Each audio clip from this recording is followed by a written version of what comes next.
Est-ce qu'il s'infiltre aussi au Bénin? Absolument. Donc aujourd'hui, il y a beaucoup d'activités djihadistes au Bénin. On va voir les images donc des dernières attaques dans le parc W. Les voilà. Donc c'est deux Le fameux attaques. parc, hein, on en avait parlé il y a quelques temps. Exactement, où il y a eu déjà des kidnappings ou autres.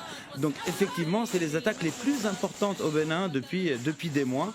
Et là, pareil, ils entrent dans les facilités militaires. Et ce qu'on voit ici sur les images, c'est les fortifications en fait, que les Béninois essayaient de mettre en place justement en anticipation des incursions djihadistes qui se multipliaient. Donc l'armée béninoise fait un grand effort dans le nord qui pour le moment ne porte pas ses fruits.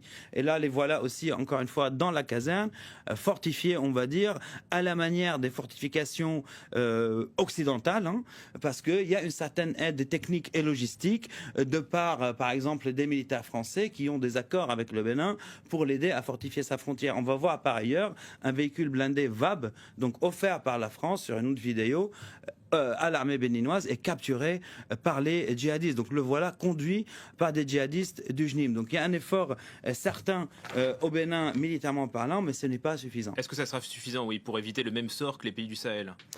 Ça ne sera pas suffisant parce que les trois juntes des pays du Sahel ne contrôlent pas du tout leurs frontières. Donc l'activité djihadiste, encore une fois, est complètement transfrontalière. Donc il n'y a pas du tout de coopération avec les pays du Sahel, avec les autres pays côtiers, mais aussi entre les pays du Sahel eux-mêmes. Parce qu'au-delà de l'affichage ou des annonces, on va dire, militaires ou martiales, il n'y a pas de coopération sur le terrain. Ils n'ont pas de capacité, ils ne contrôlent pas les frontières, ils n'arrivent pas à se coordonner entre eux, même quand on parle entre les pays du Sahel. À part quelques patrouilles, donc on va dire d'affichage, il n'y a pas eu grand-chose. Mais il revient aux autorités béninoises, en fin de compte, de voir à quel moment il devrait peut-être enclencher des négociations ou d'une sorte de pourparlers ou de canaux de discussion avec les djihadistes, ne serait-ce que pour baisser la tension et ne pas tomber dans les mêmes écarts et les mêmes erreurs vis-à-vis des populations locales que dans les pays du Sahel.